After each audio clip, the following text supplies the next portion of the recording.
Cube Radio.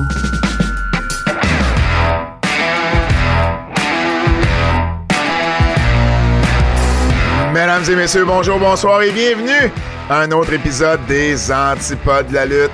Pat Laprade, Fred Poirier, KR, Kevin Raphaël. Yes sir, achetez vos billets pour Birthday Bash.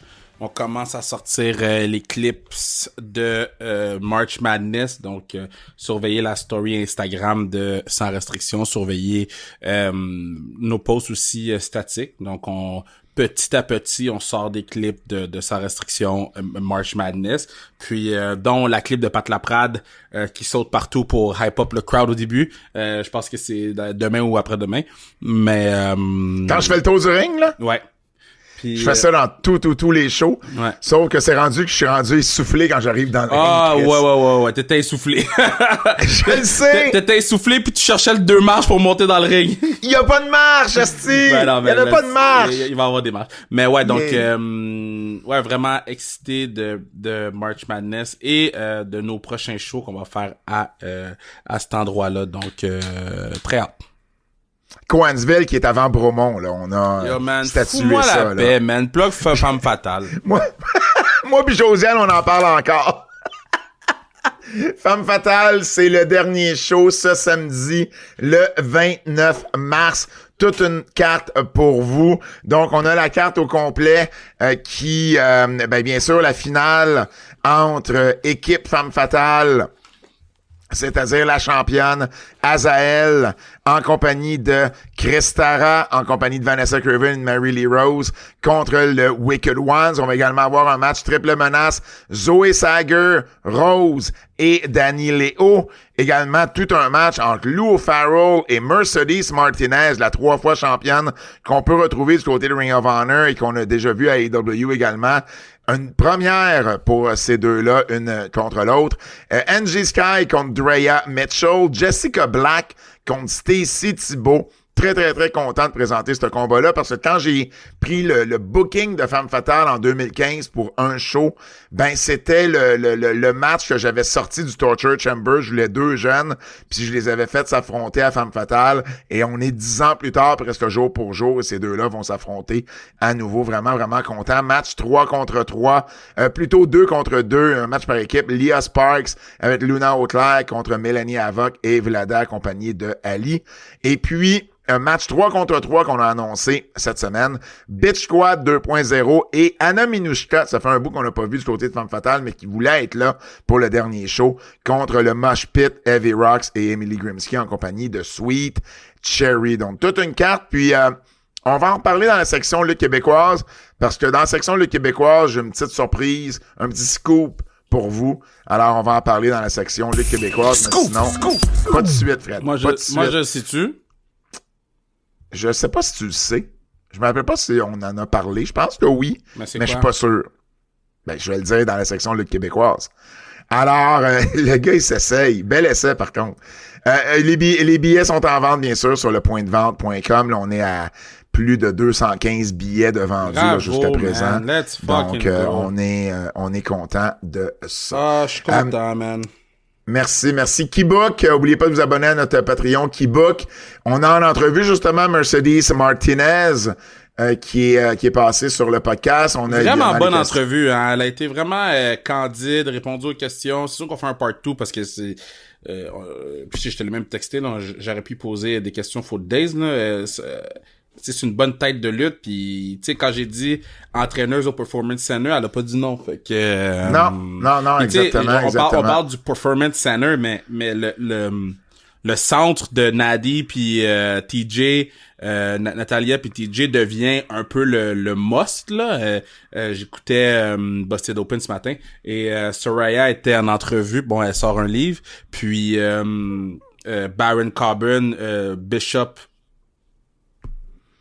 Bishop, là. Bishop Dyer. Bishop Dyer était en entrevue, était... Tom Pestock, de son vrai nom. Était un des intervieweurs.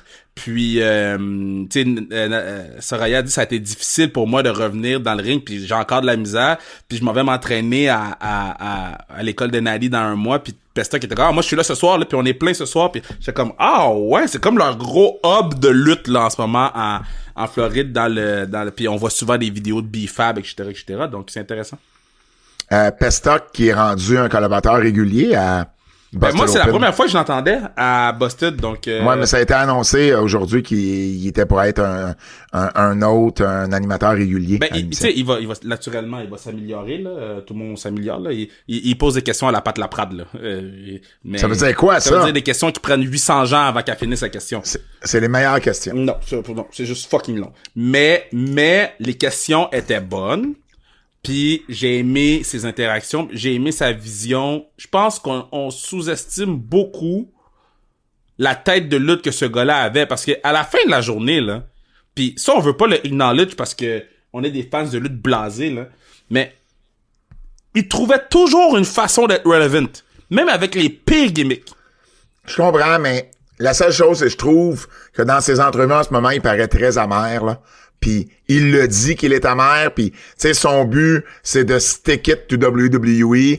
Puis là il se compare à Cody Rhodes en disant je pense que Cody passait par la même phase. La différence c'est que Cody le verbalisait moins de façon amère et moins fort que lui est en train de faire en ce moment.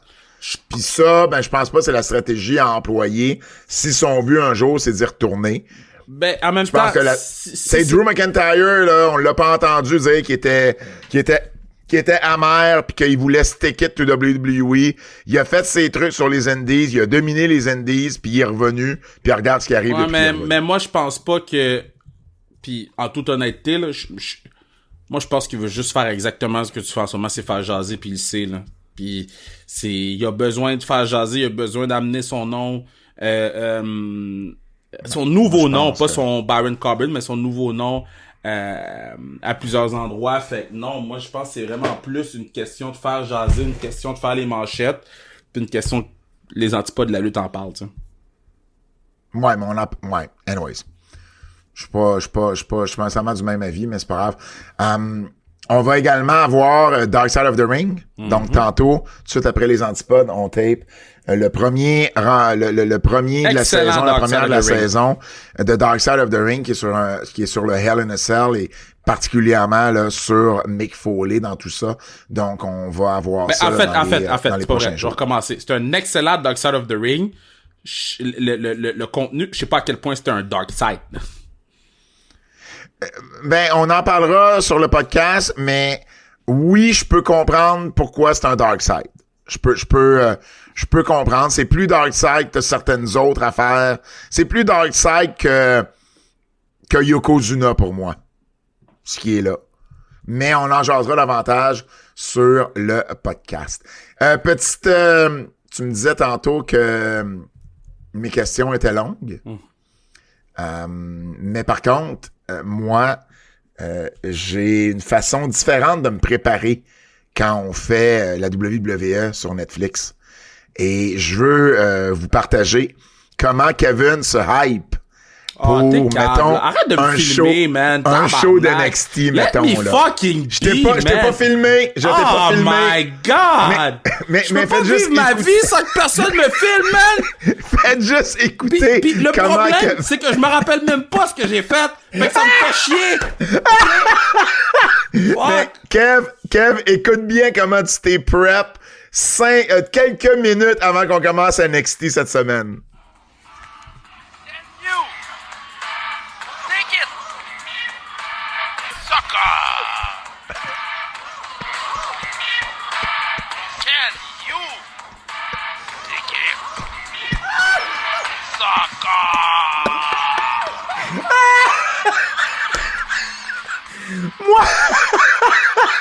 Moi, après la première fois, je pensais que c'était fini. Mais tu y es retourné une deuxième fois pis t'as changé ta voix pour le faire. Moi, je pleurais chez nous, man. Oh non! Non, mais c'est parce que j'écoute LFG pis Booker T parle comme ça me fait rire. Booker T, à chaque fois qu'il parle, you got the size, the moment. Ah, man, que tu m'as fait rire. Je suis comme, mais pourquoi il dit ça, man? Can you dig it, sucker, man? Et je me dis, drôle. si moi je l'entends, il y a quelqu'un à Stamford qui l'entend aussi. Moi, j'ai abandonné ça longtemps, là, quelqu'un à Stanford qui m'entend, là. Ah, toi, t'es comme dans une télé-réalité. T'as oublié qu'il y avait des caméras pis du monde qui t'entendait. Oh, t'es wack, man. En plus, ça a été tellement compliqué, ma préparation pour NXT, parce que d'habitude, je mange à la même heure, je prends mon café environ à la même heure, mais là, la boulangerie où je mangeais où j'allais chercher ma salade était fermée, fait que là, je devais trouver une option B, mais rapide, mais pas dégueulasse pour la santé. J'ai trouvé une place de Pokéball, j'ai mangé mon Pokéball, mais là, j'avais pas bu mon café, mais là, je voulais pas prendre un café tout de suite après un Pokéball, c'est fucking dégueulasse dans la bouche. Fait que là, j'ai attendu un petit peu avant de prendre mon café. J'ai commencé à prendre mon café vers 7h45, je suis venu m'installer vers 7h50, 52. Puis, il fallait que je me mette dedans, là. Pis c'est moi qui ai un problème en posant des questions trop longues, là. Hein? J'ai dit, c'est moi qui ai un problème en posant des questions trop longues. Non, mais je pose pas une question, j'explique ma détresse. Oui, exact, c'est ça mon point. C'est exactement ça mon point. Mais t'avais une moins bonne détresse que lundi. Lundi, t'étais vraiment en détresse, là. Oh, lundi, c'était panique totale, là. Lundi, là, pis j'ai mis la panique dans tout le building de Radio-Canada, je pense. Lundi, on n'était pas capable. La WWE avait pas à se connecter. Il y avait un firewall qui les empêchait de se connecter à l'ordi de Kev. J'étais comme, mais t'es où, man? J'étais à Radio-Can parce que je faisais l'émission de Rosémie Automne-Témorin. Après, là, j'étais comme, je vais faire le show de lutte directement de là-bas. Je vais juste marcher quelques mètres. Et Toi, tu t'es dit, il y a pas de problème, ça va marcher. Mais non, mais sans rien vérifier d'avance. Mais non, j'ai vérifié avant. Ils m'ont dit que tout était correct. Ils m'ont dit, j'ai dit les programmes qu'on avait. Ils m'ont dit, tout fonctionne, nanana. Je m'installe, l'internet fonctionne, puis boum, le firewall arrête. Fait que là, j'ai trouvé une option, à quelques mètres de l'endroit qui m'ont ça a bien été, mais T'as changé de coin de rue. Puis je veux juste donner un shout-out à Logan Mayou. T'as changé de station. I don't know. Je veux juste donner un big shout-out à Logan Mayou. Je l'ai pas posté rien, mais je vois là. Parce que dans le fond, Logan était dans le magasin à Georges. Puis Au magasin de cartes, ouais. Ouais, et mon plus vieux, Édouard, on est allé au Céramique Café. Puis les gars ont fait des trophées à leurs joueurs préférés. Donc, le joueur préféré du moment pour Édouard, c'est Logan Mayou. Donc, ça change. Édouard, il y a des goûts. Ça change tout le temps. C'est pas lui qui tripe sur la tune de Jimmy Uso? C'est Josh. Ah. Mais là, Édouard tripe sur la tune de Kyle Fletcher. Ah. C'est terrible. Tu sais, des thèmes que tout le monde tripe dessus, c'est terrible. Mais en tout cas, donc ils ont fait un petit trophée, tout. Puis, je pourrais poster la photo sur le Patreon. Je vais mettre la photo sur le Patreon pour que vous voyez Logan avec le petit trophée. Je l'ai pas posté de nulle part sur les réseaux sociaux parce que je voulais pas, penser, je voulais pas que Logan, il pense que je fais du chemin sur whatever. Fait que là, Logan a pris une photo, puis après ça, il a signé une photo de lui avec écrit le nom d'Edouard dessus. Fait qu'il a été vraiment, vraiment chill, de l'affaire le plus cool, enfantin qu'il y avait. Puis là, faut juste qu'on trouve Josh Roy pour qu'on lui donne celui de Josh. Fait que, ouais. Josh pour Josh. Ben oui, ça fait du sens. Ben oui, mais lui, ça change tout le temps. Là. Pendant 2 secondes, c'était... c'est quoi son nom? Ils ont trippé sur Heinemann. OK. Là, ils trippent beaucoup sur New Hook. Ils ont des goûts bizarres, tes kids. Je comprends pas. Ils retiennent-tu de leur mère, coudon? Tabarnak. Les nouvelles.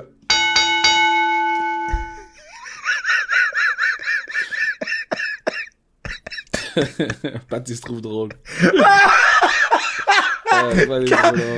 Quand j'arrive à dire un commentaire que Kev a pas de comeback. Non, c'est parce que le comeback s'en vient plus tard. Oui. C'est ça que Pat, il comprend pas. OK, je vais changer de ton parce que je vais commencer avec cette nouvelle-là. On a appris en fin de semaine dernière le décès d'un ancien lutteur et entraîneur au Québec, Len Kojak Shelley. Moi, j'ai connu Len un peu parce que je l'avais interviewé pour notre livre sur l'histoire de la lutte au Québec. Puis c'est vraiment fou, là. Faut que je vous conte ça, là. C'est un peu fou, là, ce qui s'est passé. Il a eu 84 ans, Len, le 19 mars, donc mercredi passé. Et puis, il était rentré à l'hôpital au mois de janvier. Lui, il pense avoir un torticolis, il a une pression au cou. Et finalement, il lui découvre une bactérie au cou qui a créé un abcès dans le haut du cou, près de la C4, là, près de la vertèbre cervicale, la C4. Et là, l'abcès il a grossi, puis a fait pression sur la moelle épinière. Il change d'hôpital, il s'en va à l'hôpital de Montréal, il était à Valleyfield. Et là, le médecin veut pas l'opérer parce qu'il considère ça trop dangereux. On lui prescrit des antibiotiques. Ça semble faire effet. On le retourne à Valleyfield. Et là, lui, à travers tout ça, il a commencé à avoir des grosses pertes d'appétit. Il mangeait presque plus. Il avait énormément maigri. Il était faible. Puis, en même temps, parallèlement à ça, il prend des pilules pour éclaircir son sang. Et là, il y a une hémorragie qui s'est créée. Ah, non. Il y a eu d'énormes douleurs au ventre. Et puis là, il est arrivé à un point où il n'y avait plus rien à faire. Plus rien. Il y a un médecin qui a été le voir puis qui lui a dit, « Monsieur Shelley, vous allez mourir aujourd'hui. » Ben non! Ben non! Et là, avec son fils, Eric, son épouse Rita, ben, ils ont pris la décision, tout le monde ensemble, que, ben, donnez-moi quelque chose pour me soulager, là, à tout le moins. Puis à un moment donné, ben sa femme et son garçon étaient auprès de lui, puis il est parti les médicaments l'avaient endormi, puis il est parti tranquillement dans son sommeil. Puis ça m'a tellement parlé cette histoire-là parce que tu sais, moi j'étais là aussi avec ma mère, mon oncle, ma tante quand mon père est décédé, tu sais, fait que je sais pas, j'ai toujours trouvé ça, c'était comme une chance d'avoir été là pour voir mon père quitter, même si c'est un moment qui est très triste, puis mais j'aimais mieux ça que d'apprendre que mon père était décédé puis de pas avoir été là pour lui, mais ça me parlait beaucoup cette histoire-là. Len Shelley, ça a été un lutteur qui a commencé dans les années 60, un gars qui a grandi à l'île Perrot. Un anglophone, mais qui parlait aussi français un peu, mais principalement anglophone, avec un nom évidemment anglophone, bien entendu. Puis bon, Montréal, dans ces années-là, les années 60, c'était pas évident de percer. Le territoire était... Et tu sais, on passait d'Eddie Quinn à Johnny Rougeau. Johnny avait déjà son neveu Raymond qui voulait commencer, ben en fait pas dans les années 60, là, c'est pas vrai ce que je dis là, mais tu sais, on avait nos vedettes locales qui voulaient pousser, puis Len Shelley, étant donné qu'il avait un nom anglophone, même si c'est un gars du Québec, il a peut-être pas eu la chance ici localement de se faire valoir autant qu'il aurait aimé. Donc comme bien d'autres Québécois, ben il est parti sur la route, il a fait mon Dieu, le Tennessee, il a fait Calgary, la Louisiane, San Francisco, Portland, Oklahoma, il était au Japon pour Giant Baba. Ah ouais. Bon. Ouais, il s'est promené, il a fait le Nouveau-Brunswick, tout ça. Il est revenu un peu dans les années de lutte Grand Prix. Mais c'est vraiment les années 80 avec Gino Brito avec lutte internationale qui lui a donné une vraie chance de se faire valoir au Québec. Il a été champion par équipe avec Richard Charland dans les derniers temps de lutte internationale. Il a même lutté contre Hulk Hogan au Centre Paul Sauvé. Le bout Hulk Hogan a lutté là, début des années 80 pour lutte internationale. Donc, tu sais, c'est vraiment là qu'il a trouvé qu'il avait été le mieux utilisé, bien sûr, à son goût à lui, mais c'est quelqu'un, tu sais, qui a eu quand même une carrière de 20-25 ans dans le monde de la lutte. Puis après ça, ben, début des années 90, il a commencé à entraîner à Valleyfield. Donc, des gars comme sur le circuit indépendant, là, ceux qui ont suivi le circuit indépendant dans ces années-là, vous allez les reconnaître, le Steve Ace, Nightmare, Night Stalker, Marty Hart. C'est tous des gars qui ont été entraînés par Len Shelley. Mais Len a commencé à entraîner parce qu'il voulait entraîner son gars. Okay. Et son gars a passé proche de passer avec la WWE. Je sais pas si tu te rappelles, Kev, de Taka Michinoku. Ben oui, of course. Bon, ben Taka Michinoku, ce qui l'a introduit à la WWE, c'est le tournoi pour le tout premier titre Light Heavyweight en 1997. Et il avait fait un tournoi, et dans ce tournoi-là, il y a Eric Shelley, qui est le fils de Len Shelley. Len Shelley, d'ailleurs, je fais une parenthèse, on l'appelait Len Kojak Shelley, parce qu'il s'était fait raser la tête à un moment donné. Et il ressemblait à Terry Savalas, qui jouait le rôle de Kojak à la télévision, qui était dans le fond un gars, tu sais, musclé, mais tout chauve à l'époque où on n'en voyait pas vraiment des chauves. Alors, c'est de là qu'il y a eu le surnom Kojak. Donc, Eric Shelley fait le tournoi. Il a fait quelques combats à la WWF, mais finalement, ça a pas été plus loin, malheureusement pour lui, mais il fut un temps où, tu sais, Eric Shelley était un gros nom dans la lutte au Québec, aux mêmes années que Kevin Martel, le neveu de Rick, commençait aussi à vouloir percer, donc fin des années 90 environ. Donc voilà. Puis Len, ben, il a entraîné son gars, puis il a entraîné une autre personne aussi, qui est Lufisto. Ah ouais! Lufisto a pas commencé avec Len, mais a toujours considéré Len comme un de ses entraîneurs parce qu'il était un des premiers vétérans à lui faire confiance puis à essayer de l'aider dans le milieu.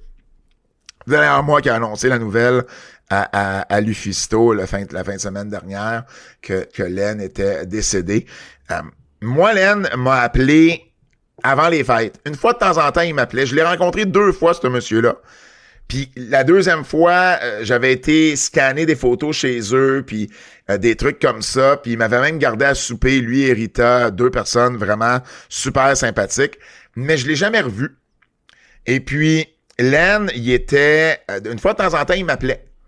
Il me voyait à la télévision, mettons, parler de lutte ou quelque chose. Puis je recevais un appel. « Hey, je suis tellement fier de ce que tu fais pour la lutte. Vrai? Wow. Lâche pas. » Puis c'est exactement ce qu'il m'a dit au mois de décembre, la dernière fois qu'on s'est parlé.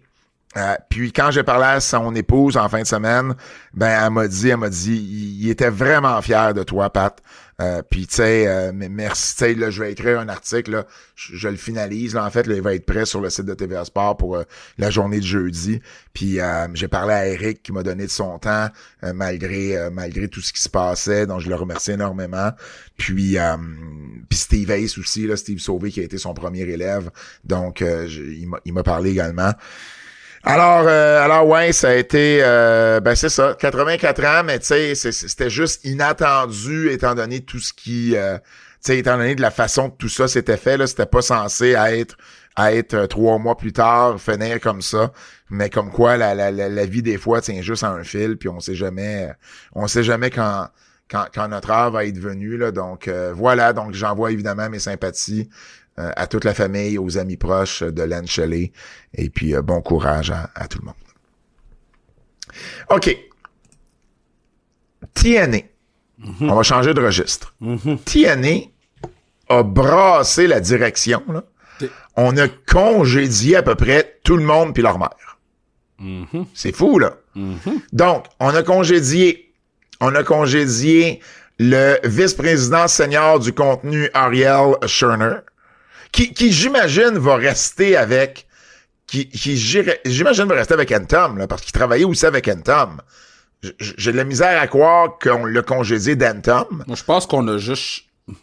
OK, vas-y. OK, ben, en tout cas, il a été congédié de TNA. C'est ce qu'on sait pour l'instant. Il y a également Rob Klingman, qui était le Chief Revenue Officer d'Anthem. En fait, tu vois, là, on a congédié des gens d'Anthem. Fait que là, je suis plus sûr si Scherner a encore un poste avec Anthem ou pas. Il y a également Michael Shushenko, qui était le vice-président des opérations digitales pour Anthem également. Et on a congédié Gail Kim, qui travaillait, qui avait pas en fait, elle avait sûrement un titre le plus précis, mais qui travaillait un peu là dans l'équipe de leadership de TNA, qui était un peu impliquée dans le booking, qui était un peu impliquée là, dans bien des affaires. Donc, ces personnes-là sont parties, mais également Raphaël Morty. Raphaël Morty, qui a travaillé pour la WWE, qui a travaillé pour AEW au niveau là, de la production des événements, au niveau des relations publiques. Moi, je me souviens, une fois, Matt Menard devait m'avoir des billets pour un show des AEW, puis il avait oublié. Puis c'est Raphaël Morphy qui a réglé la situation dans 10 minutes, là. Donc, mais bon, en même temps, il a travaillé pour la WWE, il s'est fait congédier, il a travaillé pour AEW, il s'est fait congédier, puis là, il travaille pour TNA, il s'est fait congédier. Je sais pas ce que ça veut dire. Ça veut dire tough, c'est ça que ça veut dire. Puis il y a d'autres gens, là, Karen Clavette, il y a un nom peut-être que vous allez connaître sous un autre nom, mais Sébastien Dastrange, qui, lui, son nom de lutteur, c'est Sébastien Soivé, c'est le promoteur de Smash Wrestling, que j'avais vu à TNA l'an passé à Verdun et qui m'avait appris qu'il travaillait pour la promotion. Mais là, bon, il fait partie des coupures qu'on a fait. Et c'est Hunter Johnston, le lutteur Delirious, qui est l'ancien booker de Ring of Honor, qui prend le book du côté de TNA, donc il va être à la tête du contenu. Tommy Dreamer va s'occuper des relations avec le talent et il va rester sur l'équipe créative. Et puis, ben, le président demeure Carlos Silva du côté de TNA. Qu'est-ce que tu avais à dire? Il y a des gens qui vont retrouver un autre travail. À l'endroit où sont en collaboration avec. Ça, tu sais ça de source sûre ou c'est ton take là-dessus? Puis je parle pas des gens d'Anthem, là. Il y a des gens qui ont perdu leur travail dans la liste qui vont... Ben oui, mais Gail Kim, là. Que je pense... C'est clair que Gail Kim va rebancer, mais... Mais parce que la fin, c'est qu'ils pouvaient pas travailler sur le contrat qu'ils avaient de TNA. Je pense que qu'est-ce qui va arriver, c'est que les gens que WWE voulaient vraiment pour travailler sur cette collaboration ou whatever, ou sur autre chose, ben, ils vont les signer à un contrat de WWE selon leurs paramètres à eux. Mais en tout cas, moi, je vais te dire ce que je sais, OK? Moi, de ce que je connais de cette situation-là, le congédiement de Gail Kim est pas surprenant. Ouais. Ça a surpris bien du monde, puis en ligne, il y a eu une petite révolte en disant ça nous prend plus de leaders féminines, puis je peux pas croire qu'il ait congédié Gail Kim.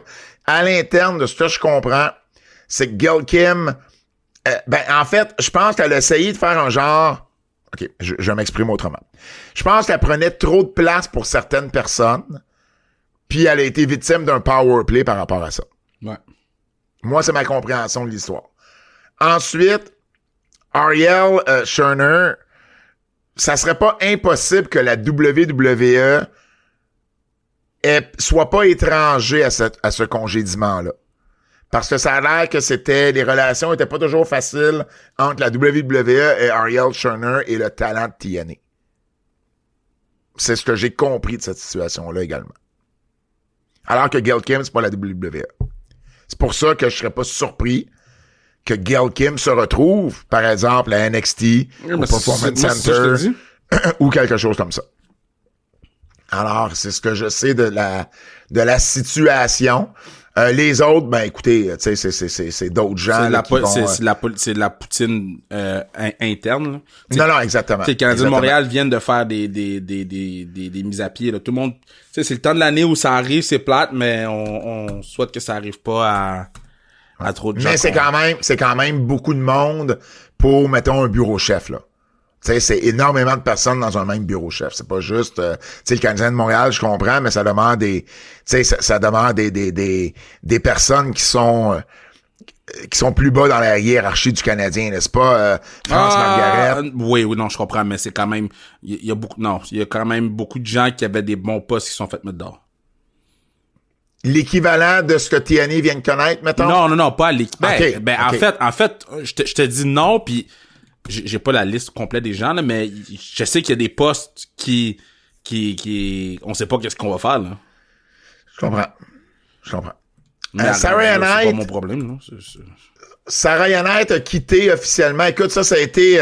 il me semble que j'ai vu évoluer la nouvelle dans la dernière semaine, là. Ça a passé de Sarah Knight sort un livre à Sarah Knight quitte AEW carrément. Mais non, mais c'est une stratégie médiatique, là. Ben oui. Elle voulait sortir ça en même temps qu'elle sort son livre pour... Et son podcast. Ouais, pour trender numéro 1 sur Twitter, etc. Ouais, parce que dans le fond, elle sort son podcast qui va s'appeler Rule Breaking. Pas Rule Breaking, mais Rule Breakers, je pense. Et puis, ce qui est arrivé dans le fond, c'est qu'ils ont sorti un extrait du podcast où elle confirme qu'elle a quitté AEW. Donc, c'est un accord mutuel, là. On n'est pas... elle s'est pas faite... Ben, en fait, de son côté à elle, c'est ce qu'elle dit, là. C'était mutuel. AEW va toujours avoir une place spéciale dans son cœur. Mais bon... Elle a juste des bons mots. Elle a juste des bons mots pour Tony Khan, pour AEW. Exact. Exact. Mais bon, en même temps, c'est quand même quelqu'un qui n'a pas été utilisé depuis octobre 2024. T'sais? Et son contrat était dû pour expirer en septembre. Donc, on est 6 mois avant. Moi, là, mon plus gros problème, OK, ouais, c'est t'as Soraya et Mercedes Moné dans la même compagnie et on les a pas vus ensemble faire un feud. Puis elle a expliqué, elle a dit, ouais, mais Soraya, pas Soraya, Mercedes Moné avait déjà des feuds, whatever. Ouais. Écoute, je comprends, là, mais on s'entend, là. C'est une occasion manquée. C'est pas juste une occasion manquée, c'est aberrant, là. La fille qui a envoyé l'autre prendre sa retraite pendant X nombre d'années est dans ta compagnie, puis il y a pas le match retour. Ouais, parce que pour ceux qui comprennent pas, c'est Sasha Banks qui avait accidentellement blessé Paige à l'époque de la WWE. Et je comprends, c'est un accident, mais je joue ça en storyline. Maintenant, t'as les deux dans la même promotion, puis les deux peuvent lutter. T'as les deux dans la même promotion, les deux peuvent lutter, les deux peuvent faire des promos pour sauver leur vie, les deux peuvent... Puis Mais non, come on now. Mais ça, tu vois, ça, c'est des opportunités manquées. Tu sais, tu te dis, ben, je le ferai pas tout de suite, j'ai du temps pour le faire, alors que, ben, des fois, la vie va te jouer des tours, pis t'auras peut-être pas le temps de le faire. T'as pas de temps si tu laisses la madame chez eux pis qu'elle fait comme, je veux plus travailler chez vous, là. Ouais. Si tu voulais vraiment le faire plus tard, mais tu t'assures que les deux parties sont contents. Exact. Alors, voilà, elle sort un livre également, donc, elle sort un livre, ben, je pense qui est déjà en vente ou en pré-vente, qui va s'appeler Hell in Boots, Clawing My Way Through 9 Lives, qui, en fait, il est sorti cette semaine, le livre. Donc, sur son podcast qui va s'appeler Rule Breakers, ben, elle va parler à des lutteurs, mais elle va parler avec d'autres gens, de l'industrie des arts et des divertissements. Là, elle va avoir Harley Cameron comme invité, mais elle va avoir des artistes musicaux, elle va avoir des acteurs également. Donc, ça va aller un peu, ce sera pas exclusivement là, un podcast de lutte. Et moi, ce que j'ai retenu de tout ce qui est sorti de Saraya cette semaine, c'est la chose suivante. Lundi soir, elle a posté sur ses réseaux sociaux la phrase suivante: Stars in the Night. Stars in the Night, c'est des paroles qu'on retrouvait dans son thème à la WWE. Mais ouais. Je dis ça, je dis rien. Lundi après WrestleMania. Ben là, oui, parce que là, son contrat... Mais ça dépend toujours, tu sais. Tony et elle se sont entendus pour qu'elle quitte, mais est-ce qu'elle a signé une période de temps... Elle a dit qu'elle était libre comme l'air à partir de maintenant. C'est ça qu'elle a dit, tu vois, ça, je ne savais pas. OK, bon. Fait est-ce qu'elle va revenir à la WWE pour une dernière run? Ben, on dit ça comme si elle avait 50 ans. Non, mais elle-même a dit qu'elle voulait pas continuer à lutter longtemps, là. Non. Elle-même, elle a dit que sa retraite du ring s'en venait très bientôt. Parce qu'elle avait d'autres projets, puis elle voulait faire d'autres choses. Mais j'ai comme l'impression qu'elle veut finir ça à la WWE. Alors, voilà du côté de Saraya. Parlant de WWE, Kamala, selon WrestleVotes, serait le prochain à être nommé comme intronisé au Temple de la Renommée pour 2025. Et c'est WrestleVotes, rappelez-vous, qui avait sorti la nouvelle sur Natural Disasters, que la WWE a fini par confirmer à la fin de la semaine dernière. Alors, est-ce que ça va être le cas? Kamala qui est décédée là, en 2020 de complications là, du diabète puis de la COVID. Est-ce que... j'imagine que c'est sa famille qui viendra, là, évidemment, le représenter. Kamala, qui a quand même été une grosse star, ou un personnage, à tout le moins, qui a marqué l'imaginaire, le géant ougandais, Kamala, qui parlait pas, qui faisait pas d'entrevue, puis qui se tapait sa bédaine avec une lune puis une étoile dessinée sur le ventre. Là, c'était quelque chose à voir. Donc, voyons voir si ça va se faire, mais moi, je trouvais qu'il en manquait un, puis ça arrive qu'ils prennent quelqu'un qui est décédé. Donc, ça pourrait être Kamala. Toujours, en parlant du Hall of Fame, Lex Luger a dit qu'il voulait avoir Sting pour l'introniser, pour faire son introduction au Temple de la Renommée. Puis, on ne sait pas trop si ça va fonctionner ou pas, parce que Sting, techniquement, est encore sous contrat avec AEW. Il va être à Las Vegas pour des activités hors WWE. Mais là, bon, est-ce que la WWE va réussir à s'entendre avec AEW pour que Sting soit là pour Lex Luger? Ça reste à voir. C'était pas certain. Et... Non, mais c'est un power move là, que Lex Luger a pull, là. Qu'est-ce que tu veux dire? Mais si mettons, AEW laisse pas Sting faire l'intronisation, là, AEW paraît très mal. Est-ce que la WWE veut avoir Sting? Ben oui, WWE, s'ils peuvent avoir Sting, ils vont le prendre. Ouais, j'imagine. Mais ça dépend de ce que Tony va demander en retour. Il va-tu demander qu'on présente Sting comme étant un ancien lutteur des EW, par exemple? Ben, ça, c'est une chose. Il va sûrement vouloir que EW soit mentionné. Mais le nerf de la guerre, ça va être de comment que ça va se présenter au niveau de l'opinion publique. Là. L'opinion publique va faire ouais, mais c'est parce que WWE voulait pas que Tony Khan ou AEW soient nommés dans le speech. Tu sais, c'est... Non. Si t'es Tony Khan, est-ce que tu le fais? Ben oui, je le laisse. Ben oui. Sans condition? Ben, si je suis capable d'aller chercher des conditions, oui. Qu'est-ce qui serait ton deal breaker, mettons?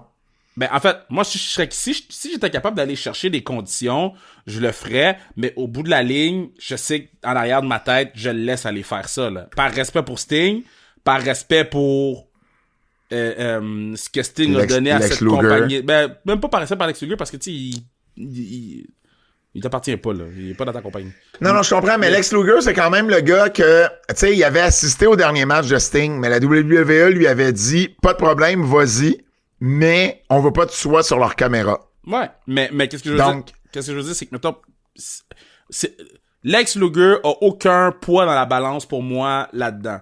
C'est vraiment juste de quoi j'en vais là publiquement face à ça, parce que là, Lex Luger l'a sorti publiquement, puis c'est quoi ma relation avec Sting, parce que Sting veut probablement être la personne qui le met dans le Hall of Fame. Est-ce que si t'es Tony pis tu te fais dire, ben, écoute, peu importe tes conditions, c'est sûr qu'on nomme pas AEW sur nos ondes. Est-ce que tu le fais pareil? Je le fais pareil, mais je m'assure que tout le monde sait qu'ils veulent pas nommer AEW sur leurs ondes. OK, comme en fait, ça. Je le fais, mais je veux que tout le monde sache que leur fais une fleur, puis que eux ont pas voulu m'aider. Je comprends. Mais en même temps, ils sont pas obligés de t'aider, là. Ben, je suis pas obligé de laisser Sting aller. Ben, visiblement, c'est pas ça que tu me dis. Parce que tu me dis, s'il le fait pas, il va avoir l'air... Ben, au bout de la ligne, là, qui a de l'air mange-marde de pas laisser Sting aller, il va pas mourir demain, là. Tu sais, ça a pas rapport. Mais qui paraît le plus mal? Tony qui refuse de le laisser aller ou la WWE qui refuse de plugger les lettres AEW? Non, ben, ça va être Tony qui refuse de le laisser aller, 100%. Okay. 100%. Okay. Mais il y a tout le temps une façon de twister, là. Il y a tout le temps une façon de twister les choses. Non, je comprends. Mais des deux bords, il y a toujours une façon de twister la chose. Puis, pour vrai, no lie, là, ça me dérangerait même pas qu'ils nomment pas AEW. Moi, c'est même pas... J'irais même pas avec, hey, j'aimerais vraiment ça que tu nommes AEW sur le broadcast. Moi, j'irais avec, hey, tu m'as prêté un talent. Je t'ai prêté un talent quand tu en avais besoin. Puis, il y a un moment donné que je vais avoir besoin quelque chose. Reste proche de ton téléphone.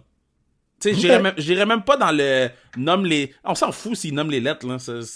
Ultimement, ça veut-tu vraiment faire quelque chose? Ben, je sais pas. Sûrement pas, j'imagine, mais... Moi, j'aime bien mieux avoir une faveur de côté, là. T'es CM Punk. C'est ça. C'est vrai, man.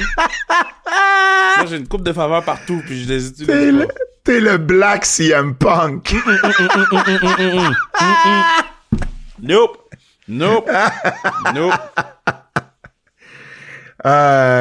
Match et plan pour WrestleMania, parce que on parle la fin de semaine de WrestleMania.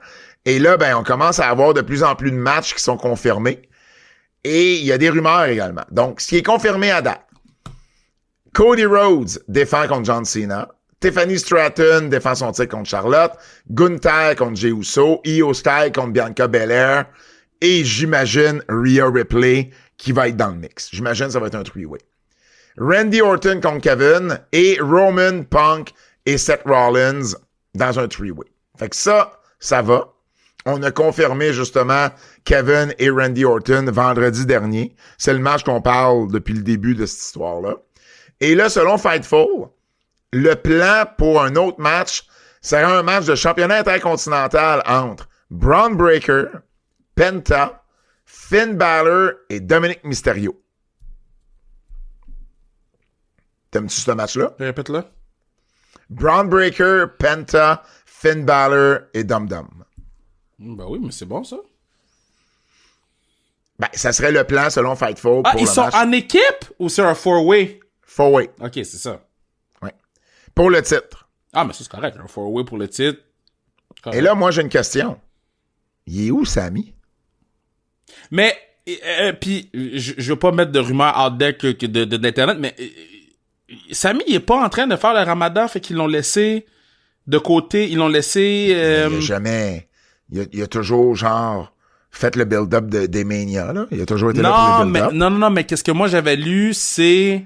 Puis encore une fois, j'ai lu ça sur Internet. J'ai pas vérifié rien, OK? So... Mais il y avait une rumeur qui disait qu'il faisait le ramadan, puis vu que la tournée était en Europe avec les heures complexes, fait qu'il préférait le laisser hors de la tournée, puis qu'il reviendrait après. Je vais me renseigner là-dessus, parce que je suis pas au courant.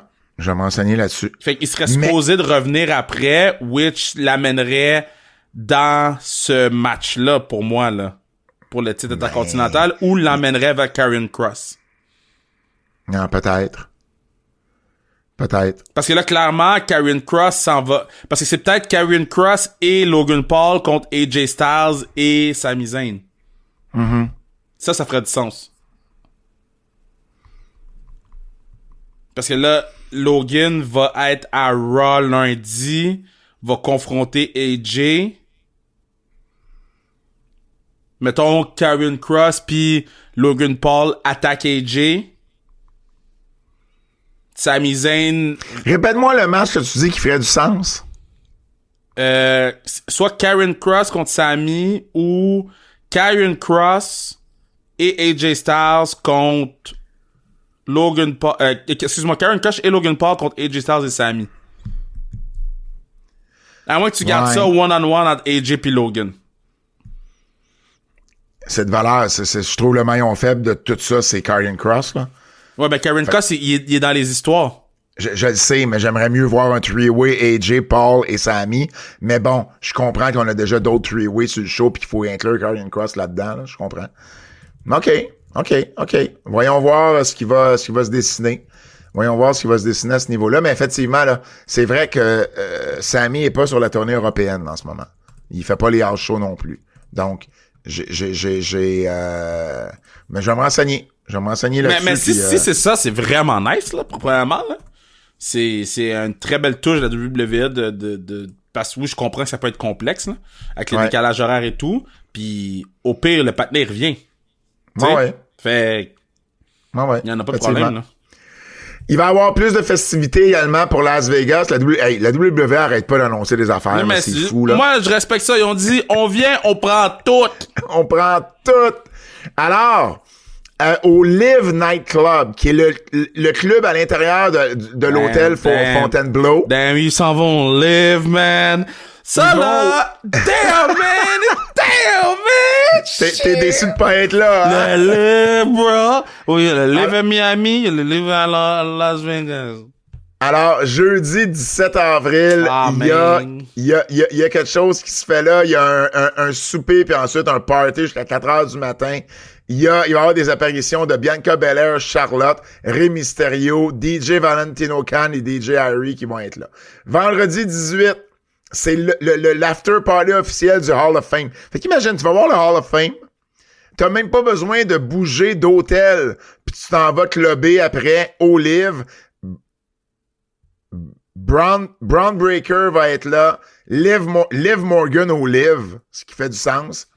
Et il va y avoir Metro Booming qui va être là comme DJ. Metro Booming et DJ, man! Le samedi, c'est WrestleMania After Dark avec les Usos et Machine Gun Kelly qui va être là.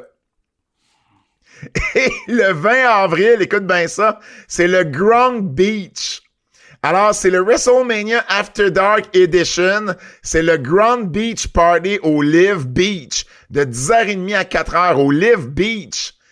Il va avoir, évidemment, Rob Gronkowski qui va être là. C'est son beach party. Puis, il va avoir Damien Priest, Stephanie Stratton et Flo Rida va être là. Foutez-moi la paix, man. Moi, j'ai eu WrestleMania Orlando. On a failli mourir avec Emilio, là. J'ai eu WrestleMania en Nouvelle-Orléans où j'ai réalisé que En tout cas, c'est pas grave. Hey, non, mais c'est ça. WrestleMania Las Vegas. Donc, ça va être un gros événement. Mina Shirakawa quitte officiellement Stardom pour s'en aller à AEW. Donc, il y a eu une conférence de presse aujourd'hui.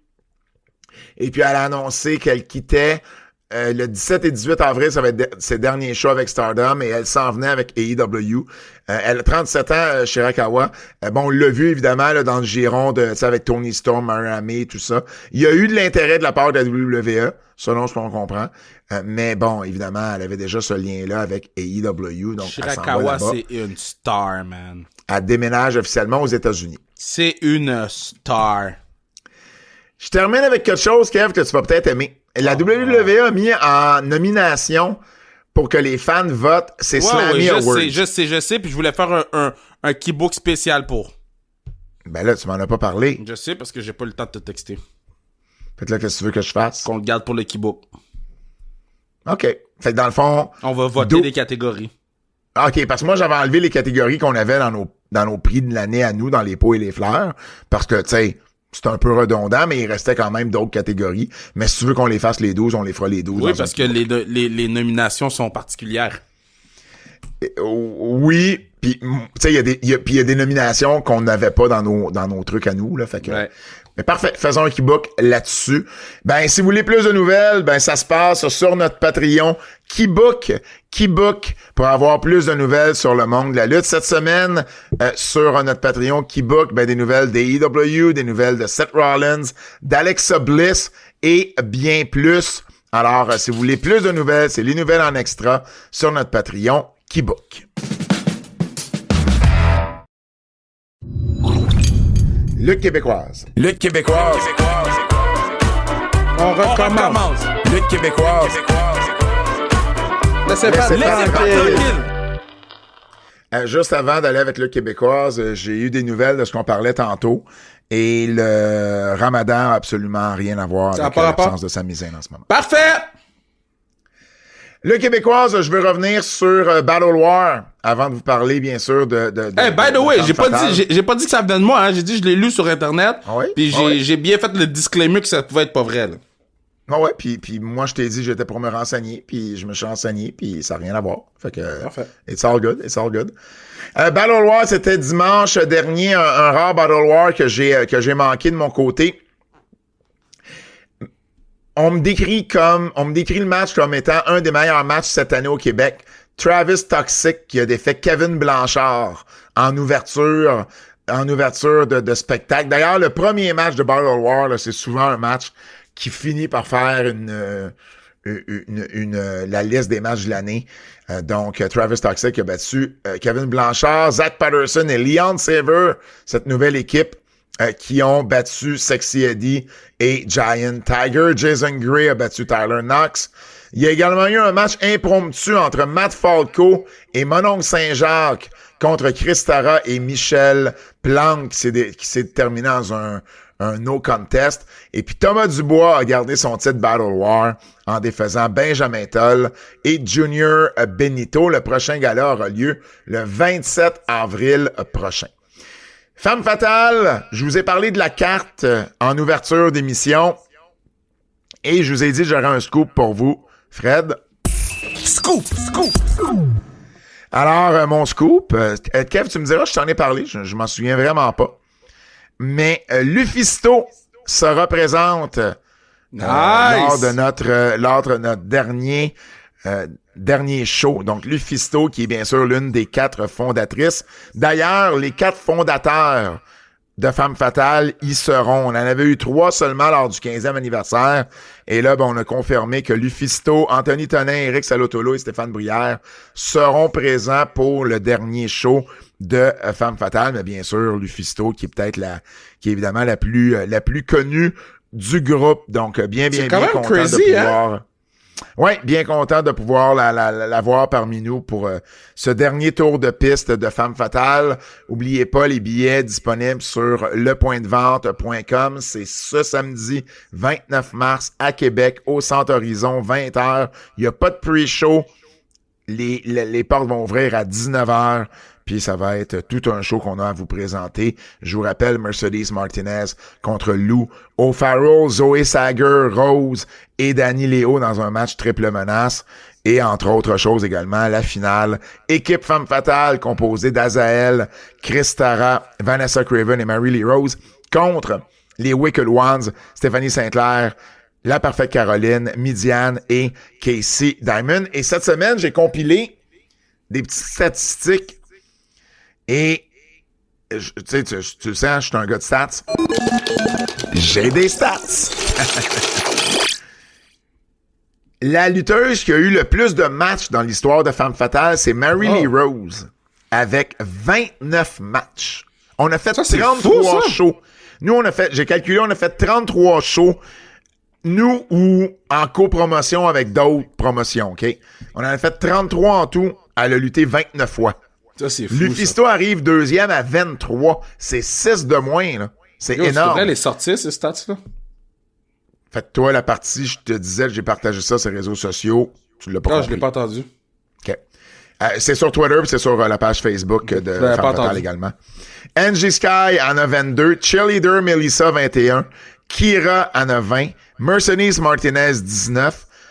Rosemary ou Courtney Rush, peu importe comment vous l'avez connu, 17. Et une quadruple égalité par la suite. Portia Perez, Sweet Cherry, Vanessa Craven et Missy en ont 16 chacune. Ce qui veut dire que samedi, Mary Lee Rose va lutter dans son 30e combat et Vanessa Craven pas Vanessa Craven, veux-tu l'avoir? Je répète, Mary Lee Rose va lutter dans son 30e combat et Mercedes Martinez dans son 20e combat dans l'histoire de Femme Fatale. Alors, voilà des petites statistiques. Soyez là. Très cool. Dernier show ever de Femme Fatale ce samedi 29 mars du côté du Centre Horizon à Québec. Coup de cœur.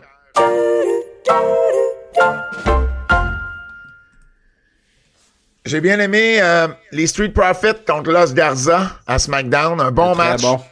Bon match par l'équipe que j'ai bien aimé.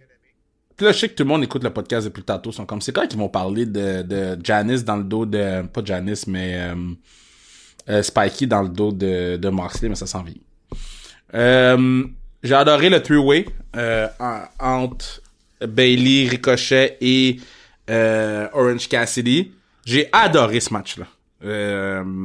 J'ai trouvé qu'ils ont bien introduit la gimmick de Cassidy dans ce que les gars font. Puis, tu sais, on débattait, on peut pas faire perdre un comparé à l'autre, ben ils ont fait gagner les deux. Donc, it is what it is. Je pense que c'est un four-way. J'ai dit three-way, mais je pense que c'est un four-way. Ouais, le pin, c'était sur Mark Davis. Donc, ouais, not bad. J'ai aimé...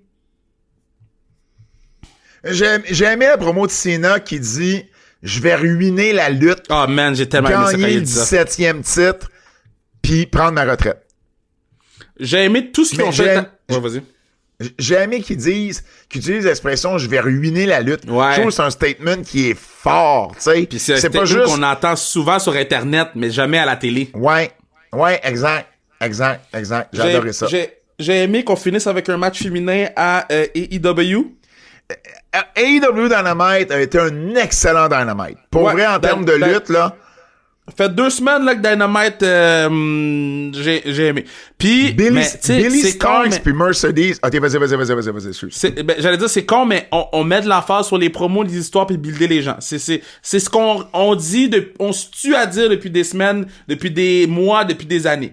Mais j'aime qu'on a fini avec Megan Bayne, qu'on a mis Megan Bayne over dans le truc avec Statlander, puis la promo de Toni Storm là.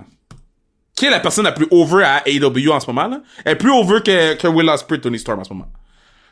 La promo qu'elle a faite, c'est de la magie. C'est graphique aussi. Mais c'était bon. Megan Bayne, j'aime tellement comment on la book, comment on la monte. C'est vraiment bien. Il y a eu 2 matchs féminins. Pour toutes les fois où on a chialé contre Dynamite, on va le dire, quand ils font les choses de la bonne façon. Il y a eu 2 matchs féminins, dont la finale. J'ai adoré Megan Bayne et Chris Statlander, moi aussi. Billy Starks avec Mercedes Moné, c'était très bon. C'est un très bon... Honnêtement, Billy Starks, je sais qu'elle est très jeune encore, mais je vois un très, très gros plafond pour Billy Starks. Puis c'est justement lutter contre des filles plus expérimentées, meilleures qu'elle. C'est ce qui va l'améliorer, je pense, en bowling. Mais j'ai adoré ce combat-là. Ospreay et R-Fox, c'était très bon aussi. Puis bon, il y a eu Moxley et Cope. OK? C'est sûr que la fin était graphique. En fait, c'est la barre de clous qui était graphique. Ben, bon, je vais recommencer en disant j'écoutais Busted Open. À la fin de la journée, ces gars-là, ils font des matchs hardcore. Puis Bully Ray parlait avec Tommy Dreamer de ce spot-là, puis il disait, tu sais, à la base, ce spot-là est fait pour que Moxley rebondit sur les clous, roule de côté, puis on n'en parle pas là s'il y a pas de clous dans le dos de Moxley. On parle que c'est un bump crazy de tomber sur des clous, mais on n'en parle pas de la même façon qu'on en a parlé. Tu sais, eux, le take des gars, c'est de dire le spot a mal viré. C'est pour ça que la barre est restée dans son dos. Puis c'est pour ça qu'ils ont eu de la misère à enlever la barre après, puis que Wheeler Yuta, Wheeler Yuta c'est prévu là, c'est pas ça que je dis, mais à un moment donné, Yuta était même pas capable de retirer la barre, il a dit à l'arbitre, yo, fais-le parce que la peau tirait, la peau suivait, il était en train d'y arracher la peau au complet. Mais il avait conduit 11 heures dans la tempête pour aller prendre ce spot-là. Mais dans quel monde il pensait pas que les clous étaient pour y rentrer dans le pot comme ça? Moi, c'est juste ça. C'est bien beau que tu dises, il devait rebondir, rouler sur le côté. Mais non. Non, c'est des clous, Chris. Ben, t'as jamais vu des patinets qui marchent sous des clous puis qui sautent sous des clous? OK, oui, mais ils prennent pas un bump asti il y avait la gravité, il y avait une certaine pression, il est pas arrivé, puis il a juste marché sur un lit de clous. Mais non, il y a des gens qui se pitchent sous des clous aussi, là. Ben oui, ben... OK, c'est pas un fakir, là. John Moxley. Tu le sais pas. Ben oui, je le sais. Pas. Les clous, ils ont rentré dans le dos, esti. Pour vrai. OK. Chris, il dit, tu le sais pas. Oui, je le sais. Ça, c'est la phrase que je m'attendais pas à entendre de ma vie. John Moxley, c'est pas un fakir. Puis j'ai un jeu pour... qui est book, là, éventuellement bientôt, là, qui s'appelle Ça ou Ça. Donc, il faut choisir lequel des personnages tu prendrais. Fait que tu prendrais Dean Ambrose ou John Moxley. Puis j'ai joué avec des amis. Puis c'est intéressant. Non, maintenant, je vais juste taper c'est quoi un fakir. Puis... Le gars, il sait pas c'est quoi un fakir. Mais je te dirais que mais j'ai dans le écrit fond, F-A-K-H-I-R, il y a rien, là. Comment non, t'écris fakir? c'est F-A-K-I-R. F-A-K-I-R. Ah, oui. Ben... OK, ouais, non.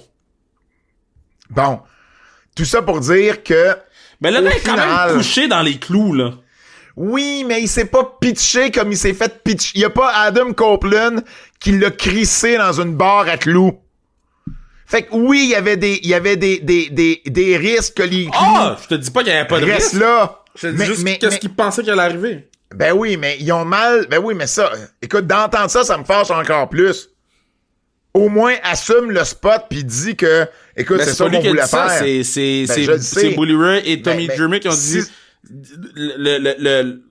Selon eux, selon leur expérience de match hardcore, c'est ça qu'ils ont essayé de faire. Mais je peux pas croire qu'il y a des gens qui pensent que ça aurait pas rentré, puis c'est rentré solide, puis là, en plus, ben, OK, ça a été très ça graphique. Ça aurait tellement pu être dangereux, là. Ça a été très graphique, oui, 100%. Cela dit... Le match était fou. Le match était bon. Était très bon. Très bon, t'as raison, très bon.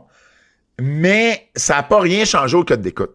Ça a été un des segments les plus écoutés de Dynamite. Fait que je me dis, bon, ben, au pire, c'est cette semaine qu'on va voir si c'était... Peut-être. Mais ça a fait... Parce ça que c'est fait de la allé partout. publicité, C'est allé ça fait de la partout. publicité, ça fait de jaser. Maintenant, c'est sûr qu'il y en a qui seront pas d'accord avec ça. Il y en a qui vont être d'accord. C'est pas mes trucs préférés, vous le savez, ce genre de match-là, mais en même temps, bon, et c'est arrivé, c'est là. Je veux dire, tu sais, il y a une grosse partie des EW, là, qu'il faut qu'ils essaient de se différencier de ce que la WWE fait. C'est juste que je trouve qu'il faut qu'ils dosent à un moment donné comment est-ce qu'ils le font. Puis c'est souvent Moxley qui est l'élu pour faire des choses différemment. Ben, c'est Je pas dis lui, tout le c'est lui temps. qui décide, là. Ben, non, mais ce que je veux dire, c'est qu'on essaie de faire les choses différemment. Puis c'est souvent dans les matchs avec Moxley que ce genre Ben oui, de puis truc-là non, là, arrive. on a vu ça dans les matchs de Swerve avec Page. On a vu, tu sais, on J'ai a vu dit, des affaires terribles. Kev, là. j'ai dit souvent, j'ai pas dit tout le temps. Avoue que souvent, c'est Moxley mais- qui va blader. Oui, c'est Moxley qui va faire ce genre de spot-là. C'est un phénomène compagnie-wide, là. Tu sais, combien de fois qu'on dit, hey, il y a 3 matchs qui a eu du sang pour rien, tu sais. Mais en même temps, je pense qu'il y a des trucs qui devraient garder sur pay-per-view, puis qui devraient peut-être des fois juste nettoyer un peu leur télé. Mais bon, regarde, so be it, là, le spot est arrivé, ok, le mais spot tu sais, est check, arrivé. je vais dire ça à ma façon. Mettons, moi, là, je peux pas écouter AEW avec mes kids. Non, Live. exact.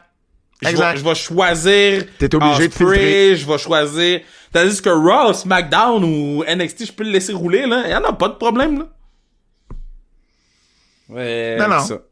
J'ai adoré Charlotte Flair dans la confrontation entre Charlotte Flair et Tiffany Stratton. Charlotte Flair a amené Tiffany Stratton to school.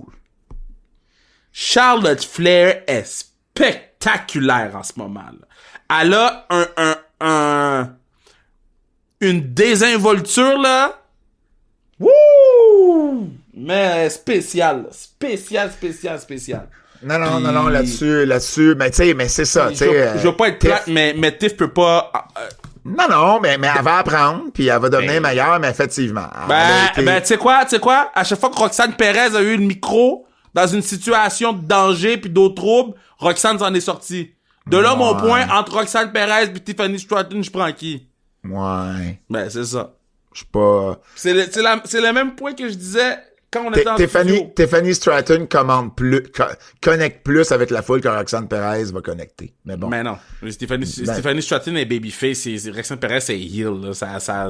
Si Roxane Perez était babyface, ça connecterait autant ou plus que Tiffany Stratton. Je suis pas d'accord. Éventuellement, un jour, Jada Parker va être une plus grande star que Roxane Perez. Jada Parker va être... Et la fois que j'ai dit ça, t'as ri de moi. Puis là, je pense que tu commences à le voir un peu plus. Mais pas que Roxane Perez. Puis on parlait de Jada Parker puis Kalani Jordan. Mais moi, j'ai toujours comparé... Moi, je t'ai toujours dit que le plafond de Jada Parker était plus haut que Roxane Perez. Non, moi, je pense que le plafond de Roxane est plus haut, mais que Jada Parker... Mais même... Pis, Jada Parker a un swag, un charisme. Ouais, mais son naturel, swag là. pis son charisme, on l'a vu dans le match contre Stéphanie Vaquer, ça va l'amener jusqu'à un certain point. Ah, je dis pas de sa lutte, elle est encore on point, là. Faut qu'elle reste à NXT un certain temps. Je dis pas que Roxane Perez est pas plus près en ce moment de la WWE. C'est pas ça que je dis. Je dis juste que, au final, là, dans 10 ans, whatever le nombre d'années, Ah, moi, je pense que dans 10 ans, on va le parler de plafond Roxane de Perez. Jada Parker va avoir été plus élevé que celui de Ah, Roxane Perez. on en reparlera. Dans Mais 10 ans. dans les points forts, Fred, NXT. peux-tu mettre ça à l'agenda, s'il te plaît, dans 10 ans, en 2035? Bah, je ferai pas les antipodes en 2035. Tu feras plus de podcast? Non, je ferai pas les antipodes. Ben oui, mais oui, on pourra faire les antipodes pareil. Non. Différemment? Différemment? Mais ça sera pas les antipodes. Mais Pourquoi ça serait pas les antipodes? Parce que c'est la vie. Mais Il y a pas de vie? De quoi tu jases? c'est quoi je disais là? Ouais, non. Hey, on va encore avoir les antipodes. Les 2 matchs de Stéphanie Vaquer, vraiment bon. Stéphanie Vaquer a show up mardi. Là. Show up mardi. Le match avec le match avec Jada Parker a eu quelques manques de communication. Ben, Je mets ça sur de sur Jada, là. l'inexpérience de Jada un peu. Fait que pour moi, la finale a mis... Puis j'ai pas aimé le finish avec Jordan Grace. Ouais, moi non plus, ça, j'ai pas aimé ça. Mais la finale a livré, par contre. Yo, Fallon and Lee, man, finale a I've been telling livré. y'all. Mais, ouais...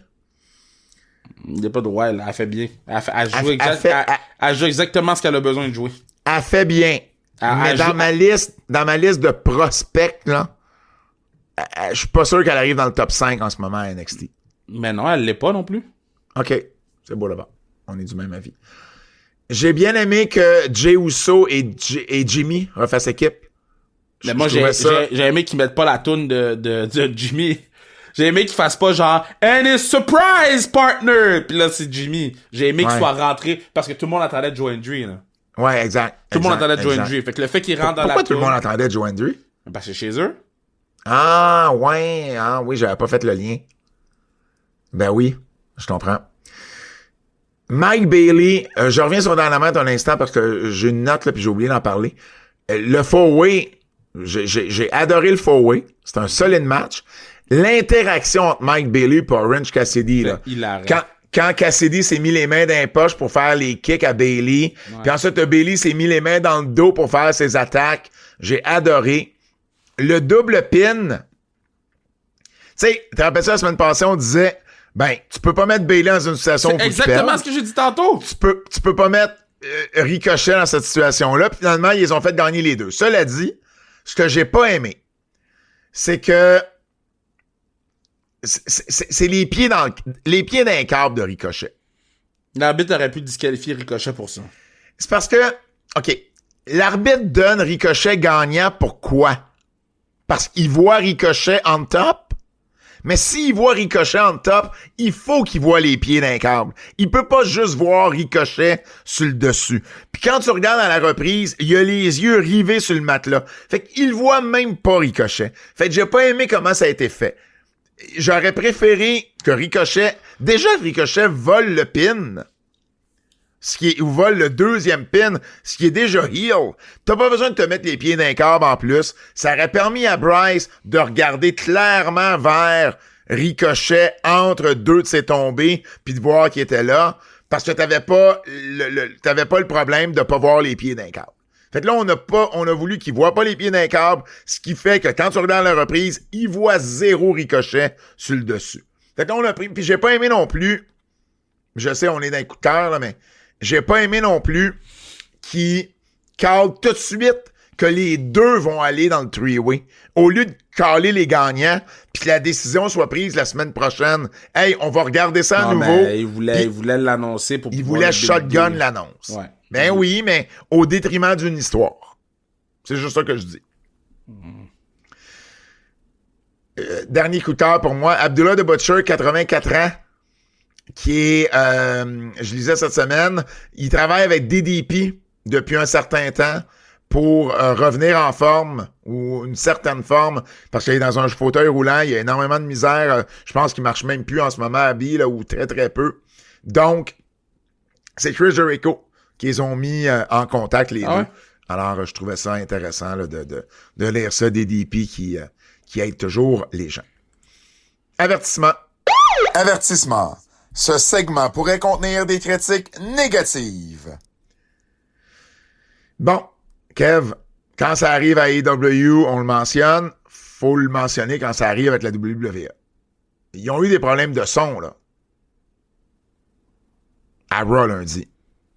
Ben, moi, je me rappelle une fois, là. Ben, 2 fois. Okay. Le son de Dominic Mysterio backstage. Moi, c'est celui-là que j'avais, là. Puis le son d'Adam Pearce aussi, là, qui sonnait très, très, très comme cacane, là, comme s'il était pas directement miké, là. Ça, je l'ai pas entendu, mais oui, le son de Dominic Mysterio, ils ont pas mis l'input.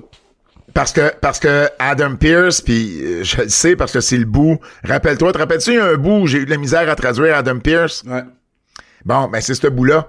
Je l'entendais pas bien parce qu'il sonnait cacane. Puis en plus, il a parlé plus vite que Louis-José Hood, là. Si jamais vous écoutez Raw, vous allez le voir, là, j'ai juste gelé. J'arrivais pas, mon cerveau arrivait pas à processer ce que Adam Pearce disait, puis déjà que j'avais un peu plus de misère à l'entendre. Fait que ça arrive, là. Je sais que ça arrive, mais je sais pas pourquoi c'est arrivé, par contre. Ouais. Hein? Ouais, ben oui, moi, c'est dans le sens que c'est pas quelque chose qui est récurrent, fait. C'est pas quelque chose qui est récurrent. Je le sais. Mais, comme t'as si bien dit pour AEW, Kev, ça devrait pas arriver. Non, mais attends, il y a une différence entre ça devrait pas arriver parce que c'est Souvent. récurrent, Ouais. puis quelque chose que ça devrait pas arriver, puis une fois, Ouais, c'est normal de ça- faire ça- une erreur, là. Tu sais, Il peut y avoir une erreur. c'est exactement. tellement rare que ça arrive, tandis que AEW, c'était à chaque semaine, comme. C'est vrai. À chaque semaine, là. T'as raison là-dessus. Puis ça a pris du temps avant que j'en parle, là. J'en ai pas parlé tout de suite au début, là, parce que ça arrive, là. C'est tough, là. On fait du live. La WWE, tu vois-tu sortir la liste des 50 meilleurs matchs de WrestleMania que la WWE sort? Ah, mais moi, les listes, je les regarde plus, là. T'as-tu vu la liste des heel turn? Non. Ben, c'est ça. Ah oui, je l'ai vu, c'est pas vrai, je l'ai vu. Ben, c'est ça. Mais ils ont sorti la liste des 50 matchs. Je sais pas qui choisit, là, évidemment. Mais à la 24e position, ils ont mis le match de Stone Cold et Kevin de WrestleMania 38. Et ce match-là est devant Shawn Michaels Undertaker de 2010. Non, mais je veux même pas gaspiller ma salive sur cette liste-là parce que moi, j'ai vu la liste des heel turn, là. Puis j'ai fait, non, ils font exprès. J'ai pas ce temps-là à donner. Ils font exprès. Quiz.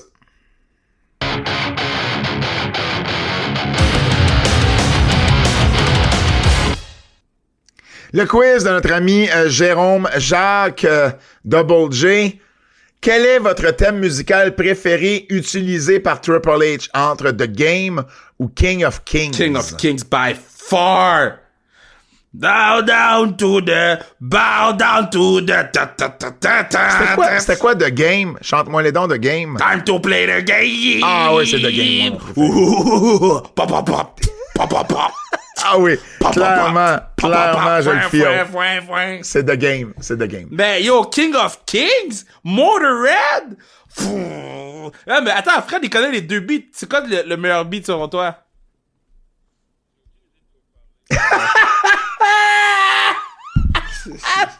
Tough! Ah, ça c'est drôle. Ça c'est drôle. OK, deuxième question. À part Keybook et les Antipodes de la lutte, qui, selon Kev, est un podcast qui n'existera plus. Fact. Mais non, mais je comprends pas pourquoi tu dis ça. Tu me fâches. Ben là, Parce qu'on a déjà parlé de tout ça. Je sais pas pourquoi tu dis que ça n'existera plus. Non, mais dans 10 ans, on verra on est où, là? Ah, bon, OK. J'aime mieux cette réponse-là. Quel est votre podcast parlant de lutte préféré? Busted Open, pis... Non, non. Entre Insight de Chris Van Vliet ou Impulsive de Logan Paul. Busted Open. Busted Open. Ben, c'est Inside, là. Inside, c'est bon, là.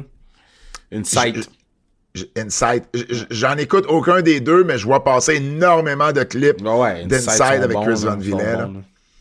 Quel scénario aimeriez-vous voir à WrestleMania entre Randy Orton qui se joint à John Cena et The Rock ou Seth Rollins qui s'allie à Paul Heyman? Ça, c'est sorti cette semaine, cette Ouais. rumeur-là, que Paul Heyman trahirait Punk et Roman pour être avec Seth Rollins. Et ça, là, Ça serait magique. ça serait fou, là. Ça serait magique. Mais fou!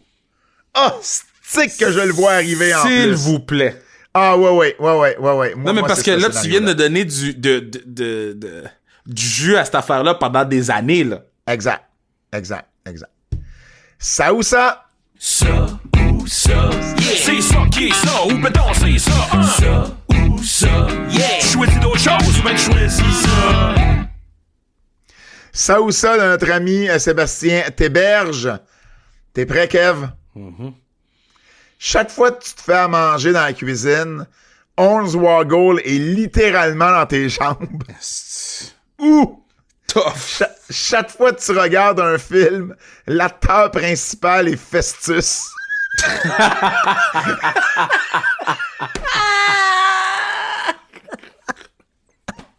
Ça, je pensais son meilleur. Je peux pas trop rire, mais j'ai mal. Au coccyx, mais calé. Mais non, mais je peux pas voir de Festus avec sa vieille face comme... Hey, t'imagines dans Ouais, mais- Training Day? Mais moi, je fais pas à manger. Fait que moi, 11 Waggle me dérange pas dans mes jambes. Moi, je Mais fais toi, beaucoup à manger, c'est ça le problème. Mais je vais prendre une Swaggle, là. Je peux pas prendre Festus dans Lord of the Ring, là. Même si j'écoute pas Lord of the Ring. Je vais prendre Festus dans... Un Festus dans John Wick. OK, ça ou ça. Le jour de ta fête, tu manges un pedigree de Seth Rollins, la face dans le gâteau. Damn, t'as dit qu'il va arriver le 17 à Birthday Bash, c'est sa restriction chrono. Achetez-vous bien, espace diffusion. Il est dig. Ou, à Noël, le Père Noël, c'est-à-dire Kane, te chokeslam dans le sapin. Non, je prends le pedigree, là. Hey, tant qu'à prendre un coup, je vais remplir mon ventre, là. Ah, moi, je vais prendre le chokeslam dans le sapin, ça fait beaucoup moins mal. Ça fait face dans le gâteau, ça fait pas mal, là. Moi, je vais prendre un bum sur le dos avant de prendre un bum d'en face. Hey, c'est un gâteau, c'est mou. La seule affaire que ça peut, c'est que ça rentre dans ton nez, là. Ouais, non, parce que tu vas tomber aussi sur les genoux vont en prendre un coup. Mais non. Moi, j'aime mieux prendre des bums de dos. OK, mais prends ton bum de dos, man. Bon, puis le sapin va me permettre d'avoir un coussin en plus, c'est parfait. Peut-être que je vais avoir des épines dans le dos, par exemple. Dans là. le cul. Dans le coccyx. Dans mon coccyx, c'est bad, man. Je pense que je vais aller voir mon physio demain. Et le dernier, ça ou ça. Chaque fois que tu sors de la maison pour aller dans ta voiture, Kurt Angle essaie de faire du chain wrestling avec toi jusqu'à ce que tu sois dans ta voiture. Mon rêve! Faut que tu out-wrestle Angle pour rentrer dans ton char. Mon rêve! Moi, je prends ça. Fuck that! Ou bien, chaque fois que tu fais un podcast, l'Undertaker te fixe de façon menaçante avec des gestes pour te dire qu'il va te tuer jusqu'à ce que tu termines ton podcast. Non, moi, Taker me fait encore peur à ce jour. Fait que fuck that, là. Moi, je Oublie prends... ça, man! Mais tu rentreras jamais dans ton char! Ben, yo, tu sais pas je suis qui, là? T'es pas... Je sais pas c'est quoi ton problème, là? T'as jamais gagné une médaille d'or olympique avec un fucking breaking neck! Mais non, mais j'ai fait cette référence-là dans le livre. Mais, je parle de Eric Cole. Mais, Broken neck, en fait. Je l'ai mal dit. c'est Kurt Angle à l'âge qu'il a aujourd'hui. Pis! Bro, moi, je prends Kurt Angle pis je le bats à l'âge qu'il a! Ok, Georges Larac, là. Ok, Georges. Non, mais à l'âge... Attends, Kurt Angle a quel âge? Attends, à l'âge que Kurt Angle a, je le prends. Mais de quoi tu jases? Kurt Angle, à l'âge qu'il a, il te bat une main dans le dos, les yeux bandés. La lutte en chaîne, là! La lutte en chaîne, Kev! Ben non, il a 56 ans! Kev, c'est le plus mauvais take que t'as jamais fait de l'histoire. À 56 ans! C'est pas lutter! À 56... Lutte en chaîne! C'est juste comme La lutte... Le T'as jamais fait de lutte en chaîne de ta crise de vie? Le out-wrestle pour rentrer dans mon véhicule? Oui! Ben oui, yo, à 56 ans, je le prends, là. Amène-moi-le, là. Mais tu... Amène-moi-le. Bro! Amène-moi-le. Bro! Amène-moi-le. Bro! Amène-moi-le. Ok, Georges. Amène-moi-le. Ok, Georges. Non. Tu fais vraiment un take à la Georges Larac, Ben là. non, mais ça, c'est un vrai take, là. Moi, je te parle de vraie affaire, là. Je te parle de... À 56 ans, si je chain Russell, Kurt Angle, any day. Tu ne passes jamais Kurt Angle à 56 ans. Il n'y en a pas 74. À 50... Yo, il y a de la misère à mettre un pied en avant de lui. Man, Kurt Angle peut out-wrestler... man. That's it. Non. Je te parle... Oh, big shout-out à mon gars, là... mon partenaire, là... comment il s'appelle? Mon partenaire? Pourquoi tu fais un shout-out en plein débat sur Kurt Angle, là? Parce que Chad Gable, c'est quoi son nom de luchador, là? El Grando Americano. El Grando Americano, là! El Grande Americano. Il y a eu de la heat, hein? Pourquoi? Il y a des gens qui sont pas contents au Mexique de comment... Ah oui, parce que c'est écrit Gulf of America. Et tu pensais quoi? Non. En tout cas, tu iras lire. J'embarquerai pas là-dedans. Ah oui? Mais ce que je vais embarquer, c'est Kurt Angle to out-wrestle any day of the week Non. twice on Sundays. Non. OK. Non. Alors, je vais poser la question sur les réseaux sociaux demain. Je vais faire un sondage sur Twitter. Pourquoi tu fais des affaires de même? Non, Parce non! que je veux te ramener à la réalité. T'as besoin d'un reality check. Mets pas mon nom dans cette conversation-là. J'ai pas besoin. Parfait. Je vais dire un animateur de télévision de 32 ans. Go fuck yourself. Eh ben, je n'aimerais pas ton nom. Mais pourquoi tu veux pas que je le fasse? Parce que t'es moins sûr de la réaction parce des que- gens? Non, parce que l'Internet, c'est un dark place. Puis j'ai pas besoin de ça. J'ai pas besoin de ces notifications-là. Je te t'aiderai pas! J'ai pas besoin de ça. J'ai pas besoin de ça. Ce que je sais, c'est que je sais je suis quel athlète. Puis Kev, je suis pas je vais un faire une athlète. story Instagram je suis d'abord. pas un athlète exceptionnel. Mais à 32 ans, je peux prendre Kurt Angle qui en a 56 dans un chain wrestling match. Kev, tu délires, asti! De quoi tu parles? T'as jamais fait de chain wrestling de ta vie? Oui, mais je suis plus jeune, plus vite, plus fort que lui.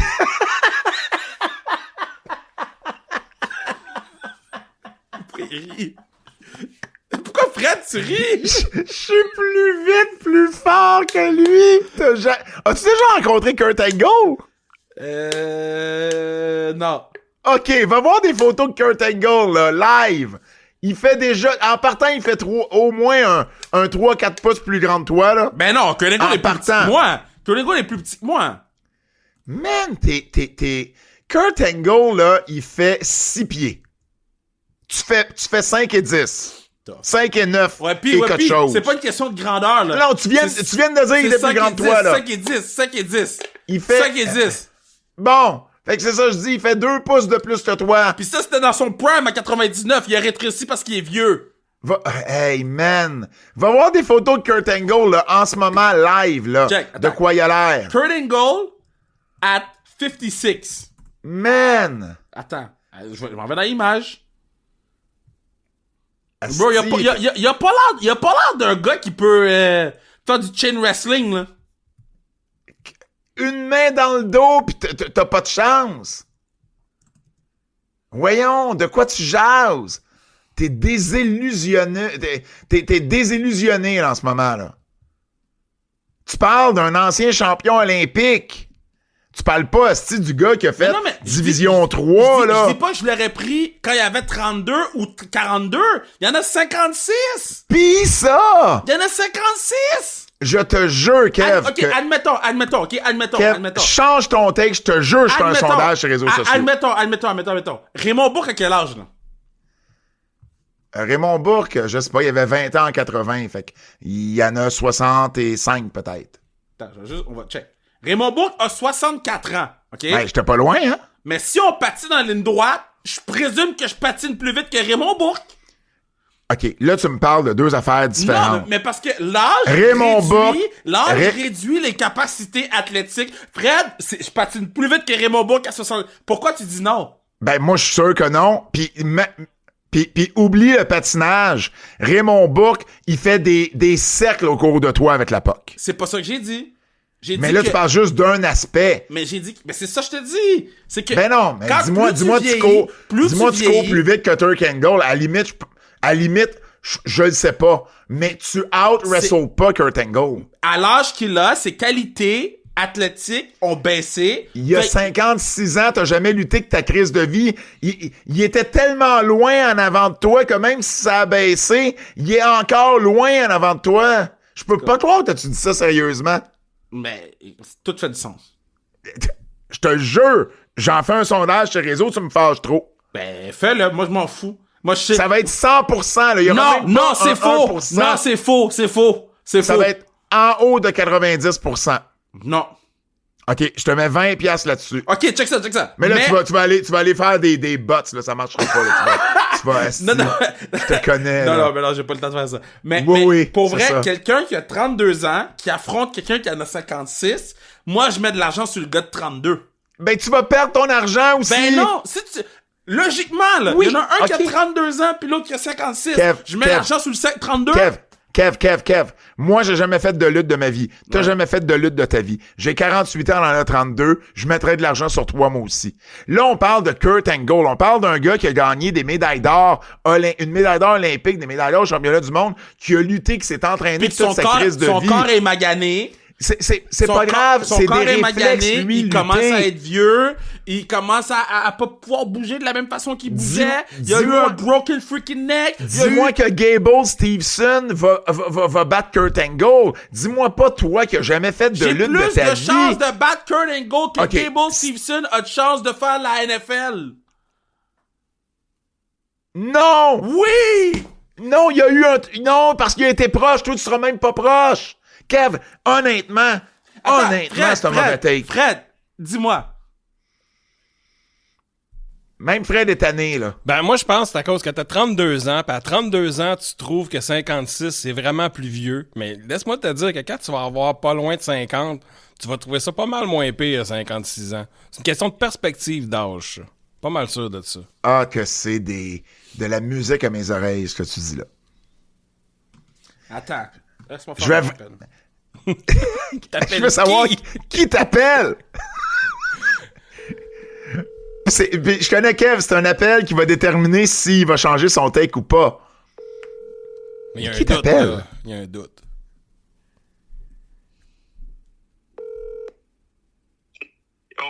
Yo, Manu, t'es sur le podcast, ok? Fais attention à ce que tu dis. Admettons, là, ok? Que je ferais un match de lutte en chaîne, là, contre un ancien champion olympique, mais le champion olympique a 56 ans, ok? Puis que moi, je dois lutter avec demain matin, à l'âge que j'ai, à la forme physique que j'ai. Est-ce que je gagne? Non. Comment? Non! Non. Ben, je le sais. Professionnel, champion olympique. Ok, Manu, fuck you! Attends. C'est qui est sur le podcast, là? Pat. Ah, ben oui, tu gagnes, là. Easy. Ah, c'est ça. Il a changé son avis. Ouais, that's a way. Ok, Il a je changé répète son pas. avis. Hey. Ok. Tu vois bien, Kev, ça n'a pas de sens, là, honnêtement. Ça n'a juste pas de sens. Bon. Mais, parce que tu prends pas tout en compte, c'est ça l'affaire. Non, Kev, c'est pas moi le problème. Toi, tu prends pas tout en compte.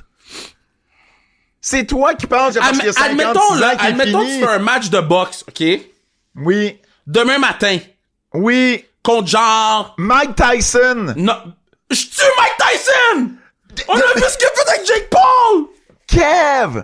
Mike Tyson t'as même pas une once de chance. En fait, c'est pas vrai. Contrairement à de la lutte, t'as toujours la chance du coup de poing chanceux. Mis à part ça, t'as aucune chance de battre Mike Tyson. Parce que Aucune. Je connais pas des gens qui font de la lutte. J'ai pas dans mon Instagram des gens de lutte. Demande à Patrick Côté.